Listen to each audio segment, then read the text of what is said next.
Hi everyone, thanks for joining us today for our chapter book story time. We're here at the Caribou Public Library. I'm Miss Erin and I'm glad that you are here with us. So we're going to be continuing to read Little Women today by Louisa May Alcott. We're in chapter 4. We'll read the first half of chapter 4 today, which is called Burdens.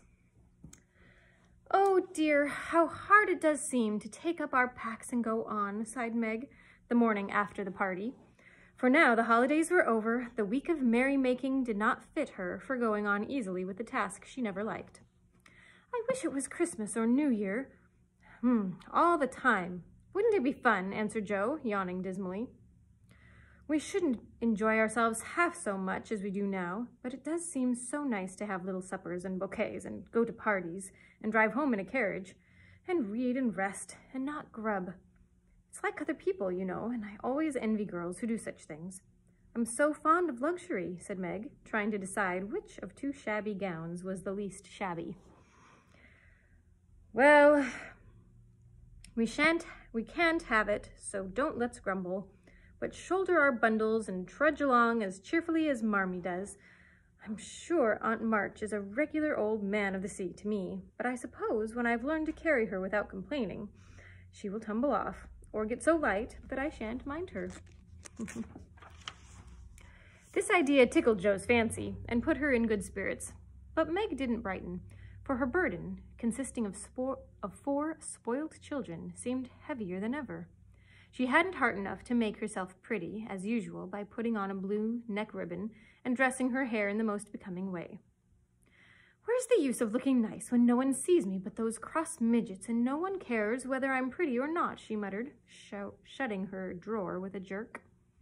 I shall have to toil and moil all my days, with only little bits of fun now and then, and get old and ugly and sour, because I'm poor and can't enjoy my life as other girls do. It's a shame.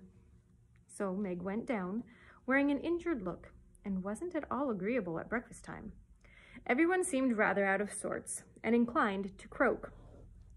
Beth had a headache and lay on the sofa trying to comfort herself with the cat and 3 kittens. Amy was fretting because her lessons were not learned and she couldn't find her rubbers. Jo would whistle and make a great racket getting ready. Mrs. March was very busy trying to finish a letter which must go at once, and Hannah had the grumps, for being up late didn't suit her. There never was such a cross family, cried Jo, losing her temper when she had upset an inkstand, broken both boot lacings, and sat down upon her hat. You're the crossest person in it, returned Amy, washing out the sum, which was all wrong, with the tears that had fallen on her slate. Beth, if you don't keep these horrid cats down cellar, I'll have them drowned, exclaimed Meg angrily, as she tried to get rid of the kitten, who had swarmed up her back and stuck like a bird just out of reach.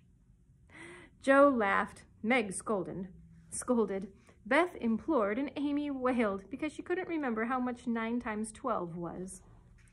Girls, do be quiet 1 minute. I must get this off by the early mail, and you drive me distracted with your worry, cried Mrs. March, crossing out the 3rd spoiled sentence in her letter. There was a momentary lull, broken by Hannah, who bounced in, laid 2 hot turnovers on the table, and bounced out again.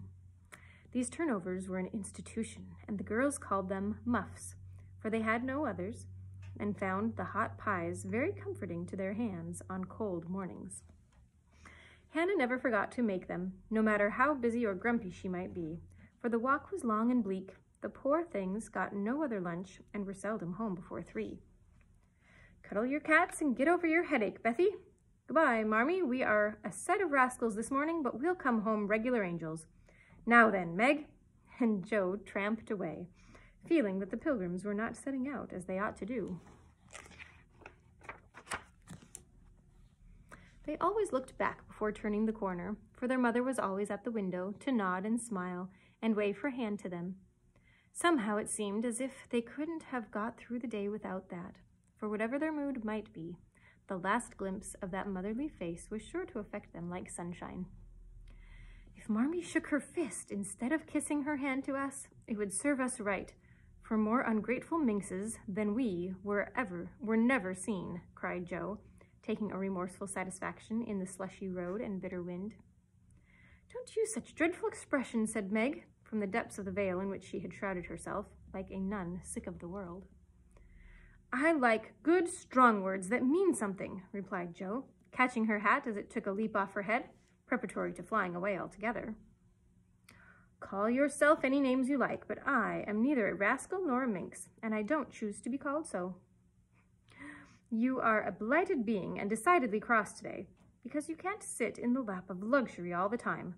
Poor dear, just wait until I make my fortune, and you shall revel in carriages and ice cream and high-heeled slippers and posies and red-headed boys to dance with.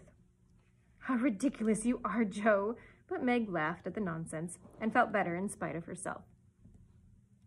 Lucky for you, I am, for if I put on crushed airs and tried to be dismal as you do, we should be in a nice state. Thank goodness I can always find something funny to keep me up. Don't croak any more, but come home jolly, there's a dear. Jo gave her sister an encouraging pat on the shoulder as they parted for the day, each going a different way, each hugging her little warm turnover, and each trying to be cheerful in spite of wintry weather, hard work, and the unsatisfied desires of pleasure-loving youth. When Mr. March lost his property in trying to help an unfortunate friend, the two oldest girls begged to be allowed to do something toward their own support, at least, believing that they could not begin too early to cultivate energy, industry, and independence. Their parents consented, and both fell to work with the hearty goodwill, which, in spite of all obstacles, is sure to succeed at last. Margaret found a place as nursery governess and felt rich with her small salary. As she said, she was fond of luxury, and her chief trouble was poverty. She found it harder to bear than the others because she could remember a time when home was beautiful, life full of ease and pleasure, and want of any kind unknown. She tried not to be envious or discontented, but it was very natural that the young girl should long for pretty things, friends and accomplishments, and a happy life. At the Kings, she daily saw all that she wanted, for the children's older sisters were just out, and Meg caught frequent glimpses of dainty ball dresses and bouquets, heard lively gossip about theaters, concerts, sleighing parties, and merry-makings of all kinds, and saw money lavished on trifles which would have been so precious to her. Poor Meg seldom complained, but a sense of injustice made her feel bitter toward everyone sometimes, for she had not yet learned to know how rich she was in the blessings which alone can make life happy. Jo happened to suit Aunt March, who was lame and needed an active person to wait upon her. The childless old lady had offered to adopt one of the girls when the troubles came, and was much offended because her offer was declined. Other friends told the Marches that they had lost all chance of being remembered in the rich old lady's will, but the unworldly Marches only said, "We can't give up our girls for a dozen fortunes. Rich or poor, we will keep together and be happy in one another." The old lady wouldn't speak to them for a time, but, happening to meet Jo at a friend's, something in her comical face and blunt manners struck the old lady's fancy, and she proposed to take her for a companion. This did not suit Jo at all, but she accepted the place, since nothing better appeared, and, to everyone's surprise, got on remarkably well with her irascible relative. There was an occasional tempest, and once Jo had marched home, declaring she couldn't bear it any longer.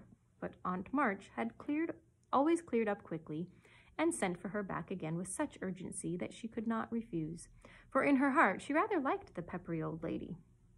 I suspect that the real attraction was a large library of fine books, which was left to dust and spiders since Uncle March died. Jo remembered the kind old gentleman who used to let her build railroads and bridges with his big dictionaries, and tell her stories about the queer pictures in his Latin books, and buy her cards of gingerbread whenever he met her in the street.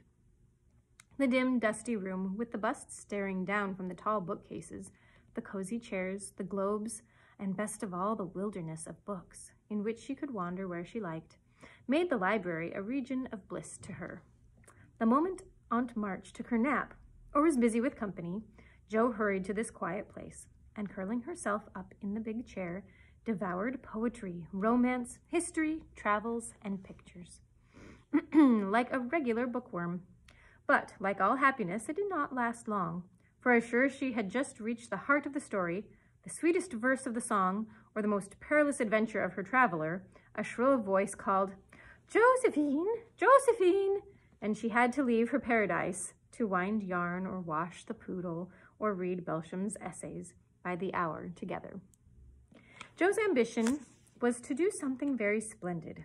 What it was, she had no idea, but left it for time to tell her, and meanwhile found her greatest affliction in the fact that she couldn't read, run, and ride as much as she liked. A quick temper, sharp tongue, and restless spirit were always getting her into scrapes, and her life was a series of ups and downs, which were both comic and pathetic. But the training she received at Aunt March's was just what she needed, and the thought that she was doing something to support herself made her happy, in spite of the perpetual, "Josephine!" Beth was too bashful to go to school. It had been tried, but she had suffered so much that it was given up, and she did her lessons at home with her father.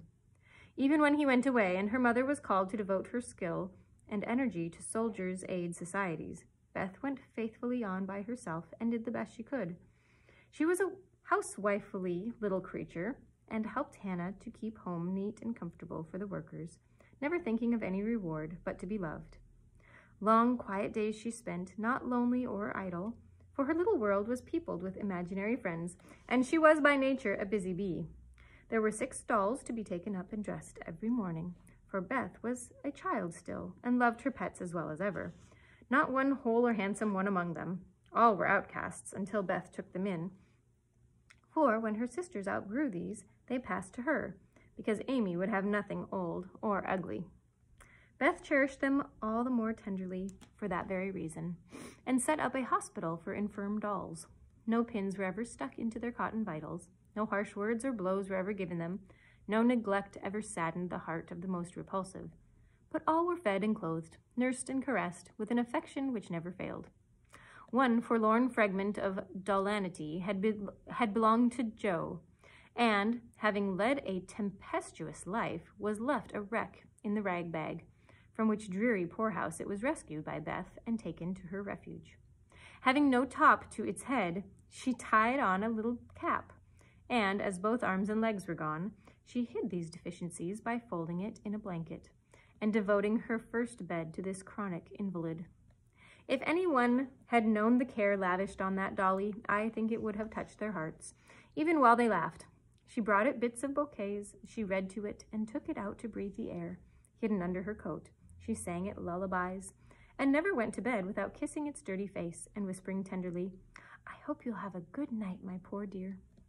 Beth had her troubles as well as the others, and not being an angel, but a very human little girl, she often wept a little weep, as Jo said, because she couldn't take music lessons and have a fine piano. She loved music so dearly, and tried so hard to learn, and practiced away so patiently at the jingling old instrument, that it did seem as if someone, not to hint Aunt March, ought to help her. Nobody did, however, and nobody saw Beth wipe the tears off the yellow keys that wouldn't keep in tune when she was all alone. She sung like a little lark about her work, never was too tired to play for Marmee and the girls, and day after day said hopefully to herself, "I know I'll get my music sometime, if I'm good." There are many Beths in the world, shy and quiet, sitting in corners until needed, and living for others so cheerfully that no one sees the sacrifices until the little cricket on the hearth stops chirping and the sweet, sunshiny presence vanishes, leaving silence and shadow behind. And we're going to stop right there before we get on to the description of Amy. All right? So we'll see you next time. Until then, bye for now.